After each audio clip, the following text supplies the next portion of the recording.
Final cut off মাৰ্কটো এইবাৰ নতুন new processor মতে এড কৰা হৈছে, ধৰা হৈছে মানে গোটেইবোৰ যোগ কেলকুলেশ্যন কৰি উলিওৱা হৈছে। গতিকে পোষ্ট আছিলে 17টা পোষ্ট। গতিকে আপোনালোকে যোৱাবাৰ ফাইনেল কাট অফ মাৰ্কটো এইবাৰ নিউ প্ৰচেছৰ মতে আমি যোগ কৰি এইটো কাট অফ বনোৱা হৈছে। গতিকে আপোনালোকৰ যোৱাবাৰৰ লগত কম্পেয়াৰ কৰি চাব পাৰিব। কিছুমান টেট মাৰ্ক বেছি থকাবোৰৰ মানে নম্বৰখিনি বাঢ়িছে, কেটেগৰী হওক যিয়ে নহওক লাগে, আপোনাৰ টেটৰটো 80% ধৰা হৈছে এইটো কাৰণ।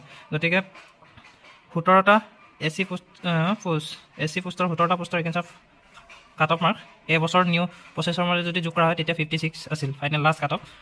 আৰু 29টা OBC আৰু MOBC পোষ্টৰ কাৰণে ফাইনেল কাট অফ যোৱা বছৰ মাৰ্কটো যদি এবাৰ নিউ প্ৰচেছৰ মতে যোগ কৰা হয় তেতিয়া 58.3 হয়। তাৰপিছত আপোনাৰ 125টা আনৰিজাৰ্ভৰ কাৰণে আৰু এইবছৰ নিউ প্ৰচেছৰ মতে যদি যোৱাবাৰৰ লাষ্ট ফাইনেল কাট অফটোৰ মাৰ্ক যদি ধৰা হয় তেওঁৰ মাত্ৰ 55 হয়, 55। আৰু 21 STP পোষ্টৰ কাৰণে আপোনাৰ 63 হয়, কাৰণ এই STP মানুহজনৰ যথেষ্ট টেটৰ মাৰ্ক আছিল কাৰণে 63 হৈছে মানে।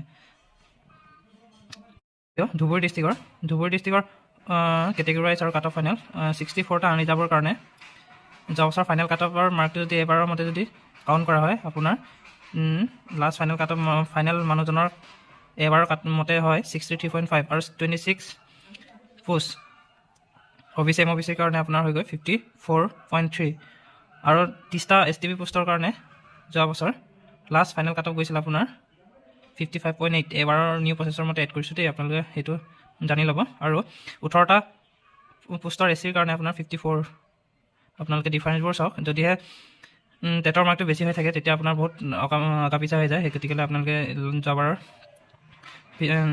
মতে নহয় এবাৰৰ মতে ইমান ডিফাৰেঞ্চ হয়, আপোনালোকে চাই যাওক। এইটো ধুবুৰী ডিষ্ট্ৰিক্টৰ আছিলে। আৰু নেক্সট ভিডিঅ' বৰপেটা ডিষ্ট্ৰিক্টৰ আলোচনা কৰিম আমি পোষ্ট কেটেগৰী আৰু কাট অফ ফাইনেল। আনৰিজাৰ্ভ 11টা পোষ্টৰ কাৰণে লাষ্ট ফাইনেল কাট অফত নাম সন্নিৱিষ্ট হোৱা মানুহজনৰ আপোনাৰ এবাৰৰ মতে যদি কাউণ্ট কৰা হয় আপোনাৰ 60% হয়, 60 হয়। আৰু 80টা পোষ্টৰ OBC MOBCৰ পোষ্টৰ এগেইনষ্টে লাষ্ট ফাইনেল কাট অফ যোৱা ব্যক্তিগৰাকীৰ 63.9 হয় যদি এবাৰৰ মতে আমি কাউণ্ট কৰোঁ। আৰু 79টা পোষ্ট STPৰ কাৰণে আমি যদি এবাৰৰ মতে যদি কাউণ্ট কৰোঁ আপোনাৰ যোৱাবাৰ লাষ্ট পোৱা ব্যক্তিগৰাকীৰ মাৰ্কটো হ'ব 55.05। আৰু 17টা পোষ্টৰ কাৰণে যদি SC যোৱাবাৰ লাষ্ট ফাইনেল লিষ্টত থকা মানুহজনৰ যদি আমি মাৰ্ক কাউণ্ট কৰোঁ 66 হৈ গৈ।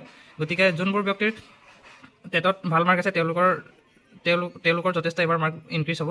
গতিকে আপোনালোকে গমেই পায় অলপ অকামিলা হৈ যাব পাৰে এবাৰ, কাৰণ প্ৰচেছটো বেলেগটো।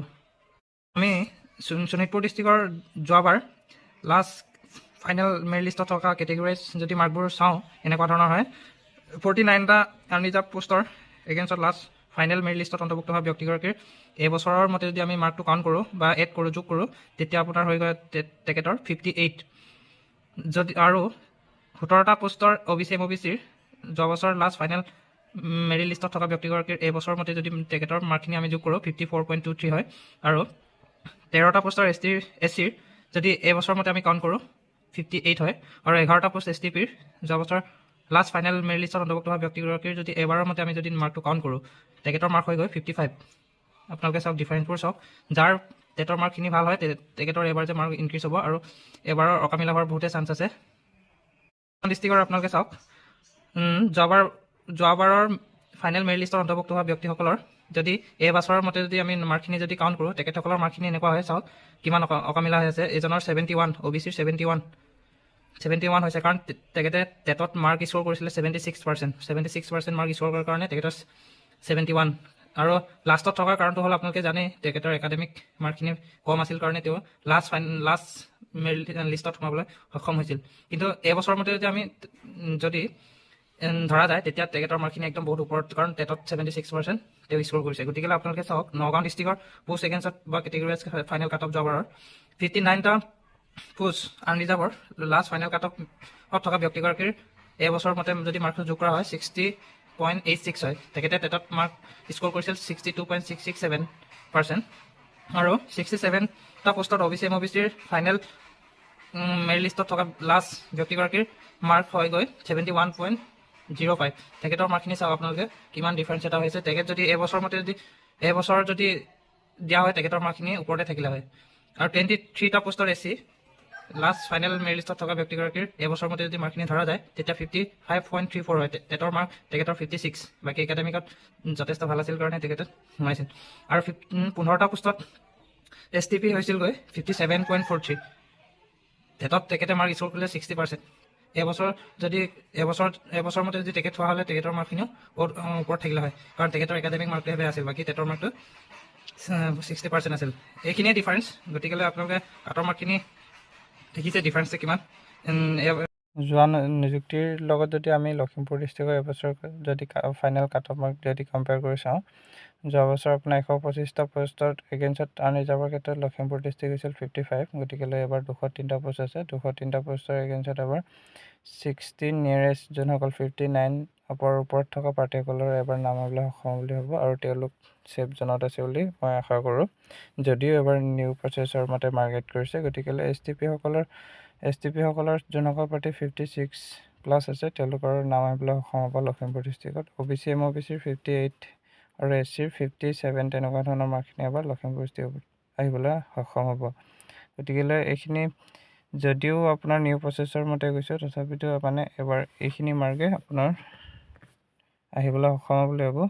এইখিনি মাৰ্কো অতি কম বা নগণ্য নহয়। গতিকেলৈ আপোনালোকে কম্পেয়াৰ কৰি চাব পাৰিব কেনে মাৰ্কখিনি কেলকুলেশ্যন কৰা হৈছে। গতিকেলৈ নেক্সট ধুবুৰী ডিষ্ট্ৰিক্টৰ কাৰণে আলোচনা কৰিম। ধুবুৰী ডিষ্ট্ৰিক্টত যোৱাবাৰ 64টা পোষ্ট এগেইনষ্ট আনৰিজাৰ্ভত 63 গৈছিল। গতিকেলৈ ধুবুৰী ডিষ্ট্ৰিক্টত আনৰিজাৰ্ভৰ ক্ষেত্ৰত ইমান গৈছিল। এবাৰ আপোনাৰ 76টা পোষ্ট আছে। গতিকেলৈ ঠিক তেনেকুৱাই 58 বা 59 তেনেকুৱা ধৰণৰ আনৰিজাৰ্ভত এবাৰ নাম আহিবলৈ সক্ষম হ'ব পাৰে। আৰু OBC MOBCৰ 57, 56 তেনেকুৱা ধৰণৰ মাৰ্কখিনি, STP তেনেকৈ 53+ থকা মাৰ্কখিনি, আৰু SC 55+ থকা মাৰ্কখিনি ধুবুৰী ডিষ্ট্ৰিক্টত এবাৰ আহিবলৈ সক্ষম হ'ব বুলি ভাবোঁ। এইখিনি মাৰ্ক এবাৰ ধুবুৰী ডিষ্ট্ৰিক্টত আহিবলৈ সক্ষম হ'ব। আপোনালোকে মাৰ্কখিনি চাই আপোনালোকে কমেণ্ট কৰিব নিজৰ মাৰ্কখিনি। আৰু বৰপেটা ডিষ্ট্ৰিক্টত যোৱা বছৰখিনি এনেকুৱা ধৰণৰ আছিল। 11টা পোষ্টৰ এগেইনষ্ট আনৰিজাৰ্ভত 60 গৈছিল, আৰু এবছৰ নিউ একদম মাৰ্ক প্ৰচেছৰ মতে, আৰু 80 পোষ্ট এগেইনষ্টত 63 OBC MOBC যথেষ্টখিনি OBC MOBCৰ পোষ্ট আছিল যোৱাবাৰ, আৰু 79টা STP আৰু 70টা SC পাৰ্টি আছিল। আৰু সেইখিনিৰ পৰা আমি তুলনামূলক বৰপেটা ডিষ্ট্ৰিক্টত আনৰিজাৰ্ভৰ ক্ষেত্ৰত আপোনাৰ খুব বেছিকৈ যাব, আৰু OBC MOBCৰ ক্ষেত্ৰত বৰপেটা ডিষ্ট্ৰিক্টত এবাৰ পোষ্ট আগতকৈ কম আছে। গতিকেলৈ তাত মাৰ্কখিনি আপোনাৰ প্ৰবেবলি 58 তেনেকুৱা ধৰণৰ মাৰ্কখিনি সোমাবলৈ সক্ষম হ'ব। 70 আপোনাৰ STP সকলৰ কাৰণে 56 তেনেকুৱা ধৰণৰ মাৰ্কখিনি এবাৰ সোমাবলৈ। আৰু শোণিতপুৰ ডিষ্ট্ৰিক্টত নেক্সট আলোচনা কৰিম। পোষ্ট আছে আপোনাৰ পোষ্ট যোৱা বছৰখিনি এনেকুৱা ধৰণৰ আছিল 58, 54, 58, 55 তেনেকুৱা ধৰণৰ মাৰ্কখিনি আছিল। এইখিনিৰ পৰা এইটোৱে আমি কেলকুলেশ্যন কৰিব পাৰোঁ যে আপোনাৰ এবাৰ আনৰিজাৰ্ভৰ ক্ষেত্ৰত আপোনাৰ পোষ্ট আপোনাৰ যথেষ্টখিনি আছে। তাত আপোনাৰ 59+ কেণ্ডিডেটসকলৰ কাৰণে ভাল হ'ব বুলি ভাবোঁ। আৰু OBC MOBCৰ কাৰণে আপোনাৰ 40টা পোষ্ট আছে। যোৱা বছৰৰ তুলনাত আপোনাৰ যথেষ্টখিনি আছে। গতিকেলৈ তাত আপোনাৰ 57 নিয়েৰেষ্ট যোনসকল প্ৰাৰ্থী আছে তেওঁলোকৰ OBC MOBCৰ কাৰণে ভাল হ'ব। আৰু আপোনাৰ STP বা OSC তেওঁলোকৰ মাৰ্কখিনি আপোনাৰ 56+ৰ মাৰ্কখিনি সোমাবলৈ সক্ষম হ'ব। আৰু নগাঁও ডিষ্ট্ৰিক্টৰ কাৰণে এনেকুৱা ধৰণৰ নগাঁও ডিষ্ট্ৰিক্টৰ কাট অফ মাৰ্কখিনি এনেকুৱা ধৰণৰ গৈছিল। এবছৰৰ মতে যদি আমি কাউণ্ট কৰোঁ যোৱা বছৰখিনি 60 আপোনাৰ আনৰিজাৰ্ভৰ ক্ষেত্ৰত 60 গৈছিলে, আৰু OBC MOBCৰ 71, আৰু 23টা পোষ্ট এগেইনষ্ট ST 55, আৰু 15টা পোষ্টৰ কাৰণে STP 57। নগাঁও ডিষ্ট্ৰিক্টত এবাৰ ভালে আছে পোষ্ট এগেইনষ্টত আপোনাৰ। গতিকেলৈ এইখিনি আনৰিজাৰ্ভৰ ক্ষেত্ৰত আপোনাৰ 60+ থকা প্ৰাৰ্থীসকলৰ কাৰণে ভাল হ'ব। আৰু OBC MOBCৰ কাৰণে আপোনাৰ নগাঁও ডিষ্ট্ৰিক্টত 51টা পোষ্ট এগেইনষ্ট আপোনাৰ 57+ থকা প্ৰাৰ্থীসকলৰ কাৰণে ভাল হ'ব। আৰু SC পাৰ্টীসকলৰ কাৰণে আপোনাৰ নগাঁও ডিষ্ট্ৰিক্টত 23টা পোষ্ট আছে। গতিকেলৈ তাত আগৰ একেই ছেইম পোষ্ট আছে। গতিকেলৈ তাত আকৌ 57 নিয়েৰেষ্ট পাৰ্টীসকলৰ কাৰণে ভাল হ'ব। আৰু STP 38টা পোষ্ট আছে এবাৰ। গতিকেলৈ STP পাৰ্টীসকলৰ তাত আপোনাৰ 55+ পাৰ্টীসকলৰ কাৰণে ভাল হ'ব বুলি ভাবিছোঁ। তেওঁলোকৰ এবছৰ শিক্ষক নিযুক্তিত নাম আহিবলৈ সক্ষম হ'ব বুলি ভাবোঁ মোৰ মতে। আৰু মাৰ্কখিনি এনেকুৱাই আছিল আৰু এইখিনি মাৰ্ক আপোনাৰ যোৱা বছৰৰ লগত কম্পেয়াৰ কৰিছোঁ যদিও এইবছৰ নিউ মাৰ্কিং চিষ্টেম হয় তথাপিতো এইখিনি আমি উলিয়াই দিছোঁ গতিকে ভিডিঅ'টো ইমানেই আছিল বাই